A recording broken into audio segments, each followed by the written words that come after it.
মাছের ঝুরা খাবেন অথচ আপনাকে কাটাও বাছতে হবে না বা আপনার কোনো গন্ধ নাকেও আসবে না। রান্নাঘর থাকবে একদম ক্লিন, সব কিছুই থাকবে ক্লিন, কিন্তু তারপরও আপনি মাছের ঝুরা খেয়ে নিতে পারবেন।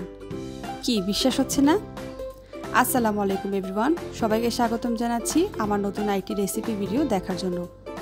আপনাদেরকে আজকে সম্পূর্ণ ঝামেলামুক্তভাবে মাছের ঝুরি করে দেখাবো। এটা করার জন্য আমাদের লাগবে আধা চামচ লাল মরিচ গুঁড়া, আধা চামচ হলুদ গুঁড়া, কোয়ার্টার চামচ ধনিয়া গুঁড়া আর আধা চামচ জিরা গুঁড়া। এগুলোকে রেডি করে নিলাম। আর আমাদের লাগবে ছোট একটা তেজপাতা, একটা ছোট দারচিনির টুকরো আর দুটো এলাচ। আর বাকি ইনগ্রিডিয়েন্টসগুলো আপনারা স্ক্রিনে দেখতে পারবেন। সবার আগে আমি প্যানে কুকিং অয়েল দিয়ে দিচ্ছি। তেলটাকে গরম করে নিব এবং দিয়ে দিচ্ছি 1 কাপ পেঁয়াজ কুচি। পেঁয়াজটাকে একটু মোটা মোটা করে কেটে নিয়েছি। আর এখন দিয়ে দিচ্ছি দারচিনি, এলাচ ও তেজপাতা।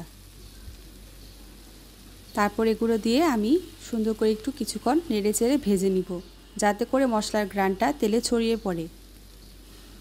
এখন দিয়ে দিচ্ছি সামান্য একটু আদা রসুন বাটা, খুবই সামান্য, কোয়ার্টার চামচের মতোই হলেই হবে, কোয়ার্টার চা চামচের মতো।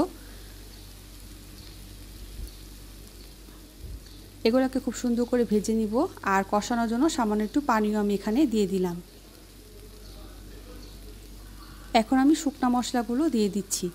এগুলো দিয়ে আমি খুব সুন্দর করে মশলাটাকে কষিয়ে নিব। যখন দেখতে পাবেন যে মশলা থেকে তেলটা উপরে ভেসে আসছে, তার মানে আপনার মশলাটা কষানো হয়ে গেছে। তো এখন এই পর্যায়ে আমি এই ক্যান টুনা চাংটা এখানে অ্যাড করে দিয়েছি। খুবই ঝামেলাবিহীনভাবে আপনার যখনই খেতে ইচ্ছা করবে আপনি খেয়ে নিতে পারবেন। যেহেতু কাটা বাছার কোনো ঝামেলা নেই, দুর্গন্ধ নেই, আপনার ধোয়ার কোনো ঝামেলা নেই। এটা যদি আপনি একবার তৈরি করে খান, এটার স্বাদ যদি আপনার একবার মুখে লেগে যাবে, তখন আপনি এটার ফ্যান হয়ে যাবেন। আপনার এটা বারবার খেতে ইচ্ছা করবে, এটা এতটাই সুস্বাদু হয়। তো এটাকে আমি কিছুই না, অনবরত নাড়াচাড়া করতে থাকবো যাতে করে এটা সুন্দর করে কষানো হয়ে যায়। আর এখানে আমি কাঁচামরিচ অ্যাড করেছি। কাঁচামরিচগুলোকে আমি 2 টুকরা করে ছেড়ে দিয়েছি।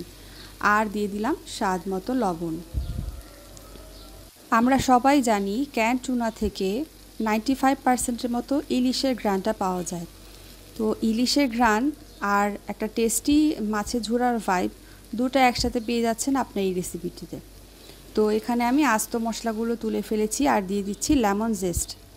লেমন জেস্টটা আপনি অবশ্যই চেষ্টা করবেন যাতে উপরে গ্রিনিশ পার্টটা আপনি নেন। কোনোভাবেই কিন্তু সাদা পার্টটা আমাদের এই জেস্টে আসা যাবে না, তাহলে কিন্তু তেতো হয়ে যাবে। আর নামানোর আগে 1 চিলতে লেবু রস, ব্যাস তৈরি হয়ে গেল আমাদের সুস্বাদু মাছের ঝুরি। আপনাদের কাছে রেসিপিটা কেমন লাগলো আমাকে কমেন্ট করে অবশ্যই জানাবেন এবং কষ্ট করে একটা লাইক দিয়ে দিবেন। আর অবশ্যই ট্রাই করে জানাবেন যে আপনাদের কাছে কেমন লাগলো। আমি সবার কমেন্টে অপেক্ষা রইলাম। আল্লাহ হাফেজ।